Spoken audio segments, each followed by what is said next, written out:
Kamusta sa inyong lahat? Ngayon, titingnan natin ang ilang mga sipi mula sa Biblia. Sige, simulan na natin.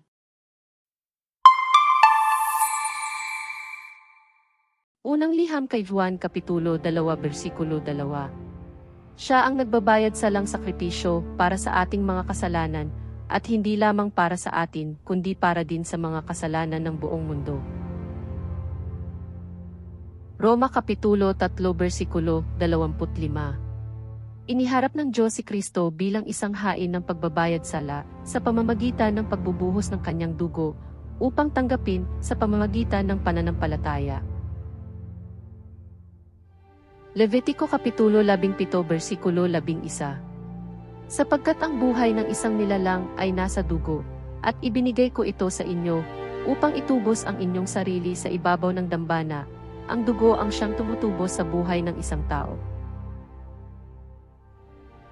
Roma Kapitulo 5 versikulo 11. Hindi lamang ito, kundi ipinagmamalaki rin natin ang Diyos sa pamamagitan ng ating Panginoong Hesukristo, na sa pamamagitan niya ay tinanggap natin ngayon ang pakikipagkasundo.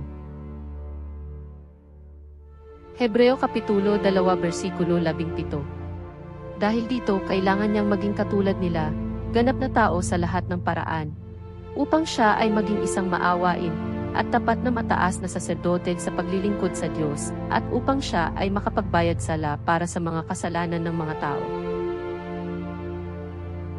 Unang liham kay Juan Kapitulo 4 versikulo 10. Ito ang pag-ibig, hindi sa inibig natin ang Diyos, kundi siya ang umibig sa atin, at sinugo ang kanyang anak bilang handog na pangtubos para sa ating mga kasalanan. Pangalawang liham sa Korinto Kapitulo 5 versikulo 21. Ginawa ng Diyos ang walang kasalanan upang maging kasalanan para sa atin, upang sa Kanya tayo ay maging katuwiran ng Diyos.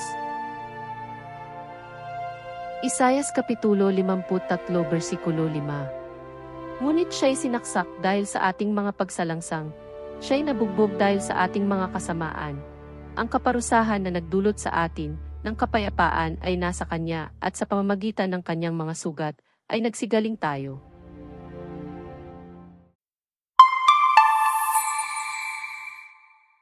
Naway mapuno ang iyong araw ng kagalakan, kapayapaan, at hindi mabilang na mga pagpapala. Manatiling positibo at yakapin ang kabutihan sa paligid mo.